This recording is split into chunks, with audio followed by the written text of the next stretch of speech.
It's not financial advice. It's not legal advice. For entertainment, educational purposes only. And anything I say is my opinion.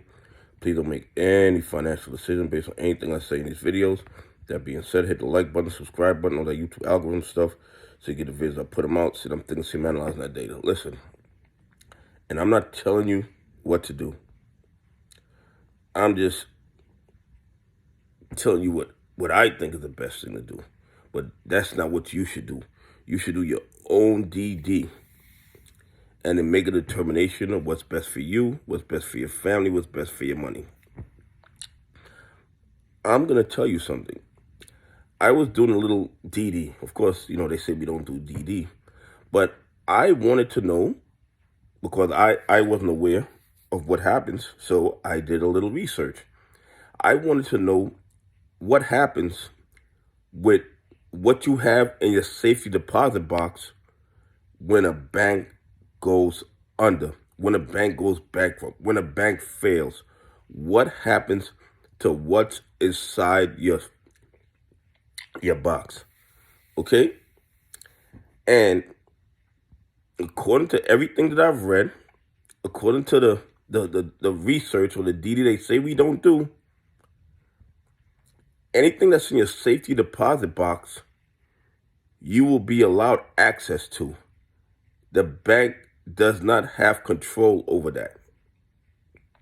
And I'm telling you that because, and this is just my opinion, I'm not telling you to do this. This is not what I'm saying. I'm just telling you, I'm giving information. I'm giving information. If a bank fails or a bank goes bankrupt and your money is in an account in that bank, that money is frozen and is at risk, and you have no idea when you're going to get it.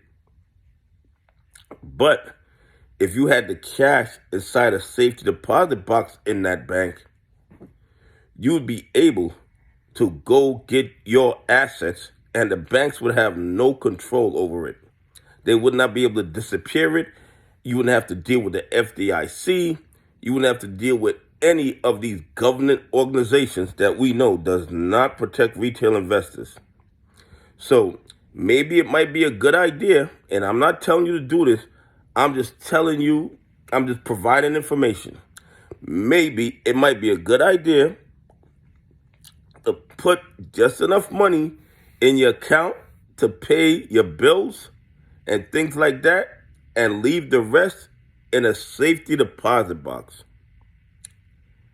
I'm not telling you to do that. I'm just giving information. Because if a bank that you were using fails and you have money in that account, you have no idea when you'll be able to have access to the money, if at all. Because as I said in the previous video, I believe, first of all, the FDIC doesn't have enough money to pay all depositors. That is definite, nowhere close. Secondly, just like SIPC claimed because of fraud they didn't have to pay, I believe the FDIC is going to claim the same thing. But if your cash was in a safety deposit box, there's nothing they could do. You could just go to your safety deposit box and take out your cash.